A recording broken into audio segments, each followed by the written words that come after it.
नमस्कार। शनिवार 5 दिसंबर 2020 की गुड मॉर्निंग, प्रातः वंदना। इतनी सुबह आपके बीच में क्या करूं, मामला ही ऐसा है। मैं तो बड़ी अलसाई सी नींद ले रहा था, तभी मुझे ऐसा लगा जैसे शनि महाराज ने मुझे झकझोर के उठा दिया। कहने लगे, उठ ना मुराद, उठ आलसी, क्या कर रहा है। मैंने हाथ जोड़ के कहा, महाराज सो रहा हूं। कहने लगे, तेरा मुख्यमंत्री दर्द में है और तू सो रहा है। मैं चौंक के बैठ गया। मैंने कहा, महाराज कौन सा दर्द। शनि महाराज मुझे घूरते हुए चले गए, मेरी नींद खुल गई, मैं और डर गया। सुबह सुबह का सपना, सुना है सुबह के सपने सच होते हैं।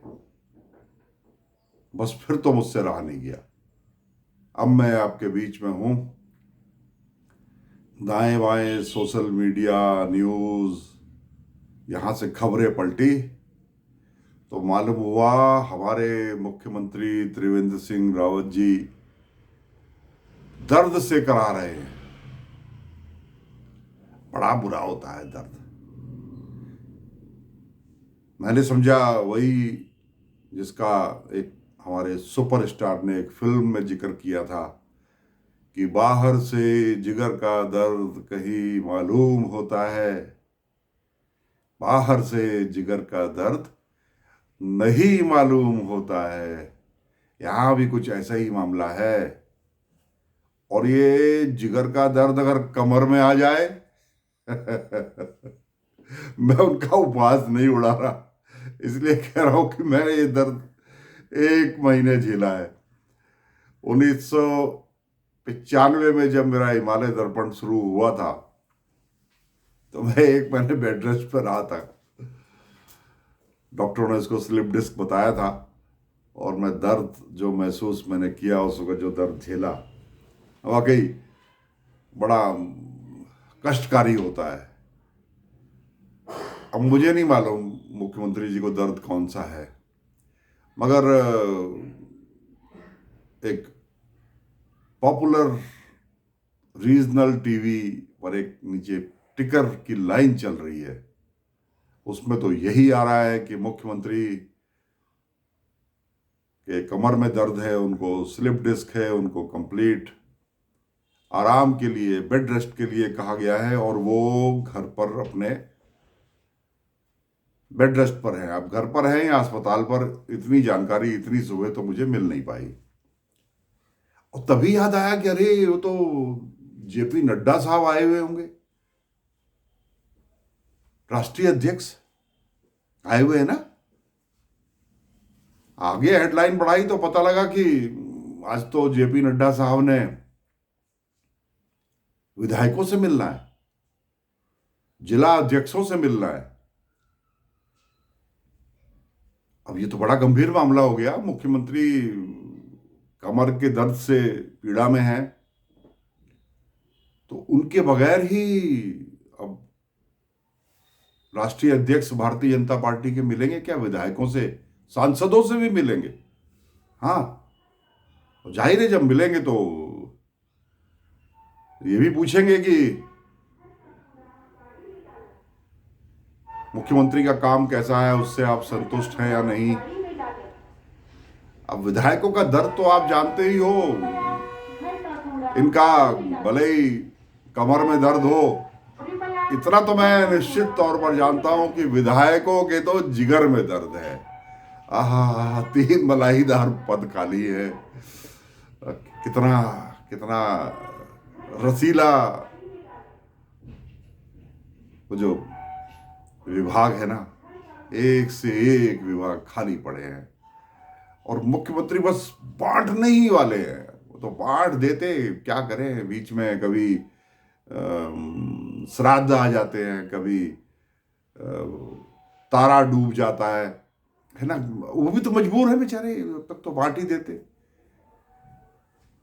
और जो आपके हिस्से की रसमलाई है विधायकों के हिस्से की, वो रखी रखी बासी हो रही है।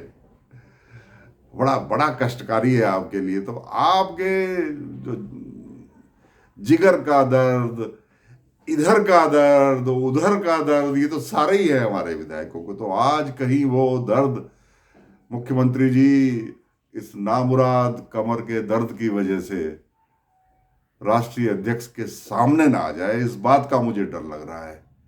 मैं बहुत डरा हुआ हूं। सुबह सुबह का सपना, हे राम राम राम, मेरे मेरे मेरे मुंह पे तो बार बार ना आए ये शब्द। बड़े दर्द होते हैं, हर तरह के दर्द होते हैं। कभी कभी डोईवाला और रायपुर से हार का दर्द होता ही है। मुख्यमंत्री बनते बनते अब विधायक हार जाओ तो उसका दर्द भी तो होता ही है ना। अब मैं बता दूं, वो दर्द जिगर के दर्द और कमर के दर्द दोनों से बहुत ऊपर होता है। आपने तो वो भी झेला झेला ना। और कहीं कोई और दर्द ना आ जाए।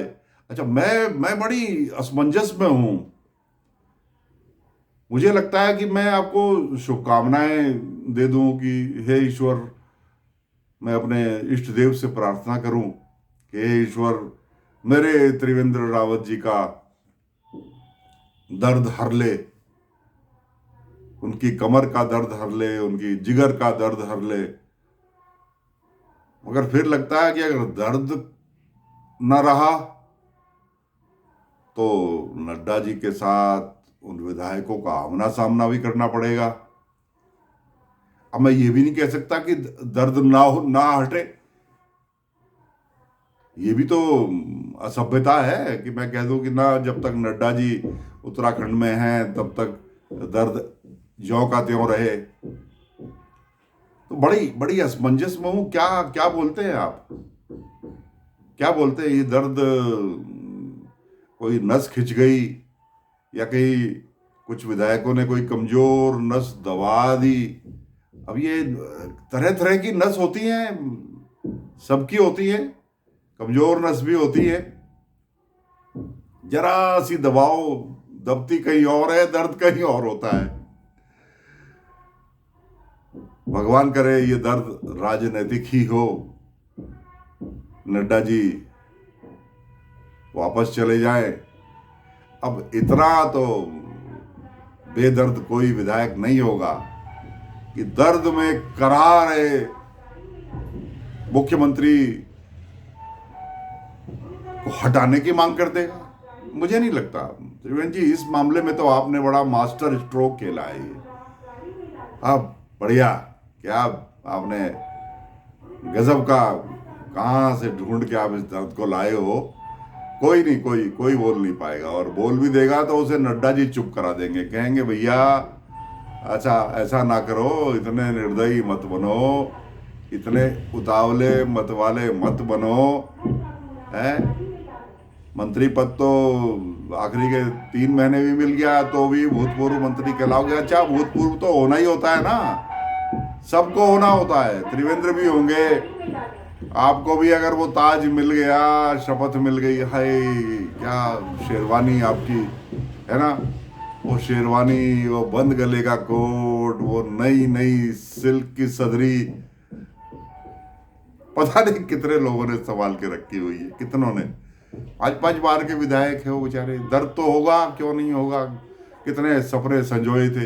अच्छा, 56-57 विधायक हैं इस बार, और उनमें से भारतीय जनता पार्टी के सिर्फ 2 ही मंत्री, बस, कुल 2। एक हमारे सदाबहार मदन कौशिक जी, कोई मुख्यमंत्री आए हरिद्वार कोटे से वही मंत्री बनते हैं। और दूसरे अगर कहा जाए आधा पूरा जैसा भी मंत्री है तो वो हमारे धन सिंह भाई, बस धन सिंह, और हमारे हरिद्वार के मदन कौशिक जी। बाकी तो दाएं बाएं से आए हुए लोग हैं, उनका आप एहसान चुका रहे हो, बस इतनी मेहनत करने के बाद 2 ही मंत्री भारतीय जनता पार्टी के। तो दर्द तो जायज है ना, दर्द तो जायज है। धन सिंह पहली बार बने विधायक, पहली बार मंत्री बन गए। 5-5, 6-6 बार के विधायक बैठे हैं महाराज। धन सिंह जी, संभाल के रखो इस मंत्रालय को। आप अगर लंबा चलना चाहते हो तो। बाकी जो हमारे आज विधायक हैं, देखते हैं आज क्या करते हैं वो लोग। तो सुबह सुबह की नींद मेरी टूट गई और मैं डर गया। मैंने कहा मुख्यमंत्री बीमार हैं, मैं कैसे लेट जाऊं, उन्हें तो करवट बदलने में भी समस्या हो रही होगी। होता है ये दर्द ऐसा ही होता है। अंत में मैं इतना जरूर कह दूं कि मेरा उद्देश्य कोई मुख्यमंत्री अगर सचमुच किसी दर्द में है, उनको सचमुच अगर स्लिप डिस्क है, कमर का दर्द है, तो मेरा उद्देश्य उनका उपहास करना नहीं है, मेरी उनसे सहानुभूति है। और जल्दी स्वस्थ हों, ईश्वर से यही प्रार्थना करूंगा। और भारतीय जनता पार्टी के विधायकों से भी आज यही अपेक्षा है कि वो राज्य में अस्थिरता नहीं होने देंगे। ठीक है, अब जो नियति में लिखा होगा 2022 में वो होगा। डैमेज कंट्रोल तो उन्होंने जो करना था कर लिया। 85 तो कार्यकर्ताओं को उन्होंने सरकारी ओहदों से और लाल बत्ती से नवाज दिया, तो वहां तो कोई विरोध करने वाला है नहीं। बस विधायकों और सांसदों, आप ही से डर है कहीं विरोध ना कर दो, इसलिए आपसे प्रार्थना है। अब जुम्मा 1 साल रह गया, जो भी है झेल लो, क्या है, 56 है, 10-15 कम भी हो गए तब भी क्या फर्क पड़ने वाला है आपको। कांग्रेस तो आपस में ही लड़ रही है, आम आदमी पार्टी अभी पैर जमा रही है। हाँ, कुछ बड़े नामी धरामी लोग ले आई अपने साथ, मगर अभी आपके लिए कोई चुनौती कहाँ है। यूकेडी फिर एक बार अपनी भरपूर कोशिश कर रही है। मैंने सोशल मीडिया पर इतना एक्टिव कभी यूकेडी को नहीं देखा। आम आदमी पार्टी तो एक सिस्टमेटिक तरीके से काम चल रही है और कर रही है, और उनका काम अंदर अंदर चल रहा है। फिर भी वो आपके लिए फिलहाल चुनौती नहीं है। कांग्रेस तो जहां थी उससे भी नीचे आ गई, अब 2-2 सीट पर आ गई है नगर पालिकाओं में, नगर निगमों में, है ना। जहां कभी राज होता था, एक छत्र राज होता था, वहां नगर निगमों में 2-2 सीट पर आ गई। तो इसलिए कांग्रेस से तो कोई डर आपको अब रहा नहीं। अब आपको डर अंदर से है, अपने अंदर से, पार्टी के अंदर से। प्रॉब्लम ऑफ प्लेंटी, ज्यादा हो जाए ना तो वो भी नहीं संभलता। तो भाई सुबह सुबह आज अपने मुख्यमंत्री को मैं शुभकामनाएं देता हूं, जल्दी ठीक हो। नड्डा साहब पड़ोसी हो तो राष्ट्रीय अध्यक्ष, लेकिन यहाँ के बहुत सारे पुराने खाटी नेता आपको अभी भी ये हिमाचल वाला नड्डा, हाँ हिमाचल वाला नड्डा मिला हूं मैं, ऐसा कह के मानते हैं। तो थोड़ा हल्का हाथ रखिएगा, है ना। उत्तराखंड की आज निगाह आपके ऊपर भी रहेगी। जिन विधायकों और सांसदों से आज आप मुलाकात करेंगे उनसे भी रहेगी, उन पर भी रहेगी। तो त्रिवेंद्र जी, क्या करूं, आदत है, मैं दर्द के अंदर भी दर्द ढूंढ लेता हूं। तो मेरे अंदर का पत्रकार अब जाग चुका है, आप जानते हो। हिमालय दर्पण जब था तो उस वक्त जो मेरी मुखर जो मेरी वाणी हो गई थी, अब वो फिर जाग गई। और अब तो मुझे लिखना भी नहीं, सीधे सीधे बोलना है। तो इसलिए भाई अपना भी ध्यान रखो, राज्य का भी ध्यान रखो, नहीं तो ये कमबख्त जो दर्द होते हैं ना, ये कमर के दर्द, ये जिगर के दर्द, ये सच है, ये बाहर से महसूस नहीं होते, ये जिसको होते हैं वही इसकी पीड़ा को जानता है। आपकी ये पीड़ा शांत हो, ये पीड़ा जल्दी से जल्दी ठीक हो और ज़्यादा ना बढ़े, और आपके साथ साथ उत्तराखंड की पीड़ा भी शांत हो, इसी उम्मीद के साथ एक बार आप सबको प्रातः वंदना। नमस्कार, आपका सुभाष शर्मा।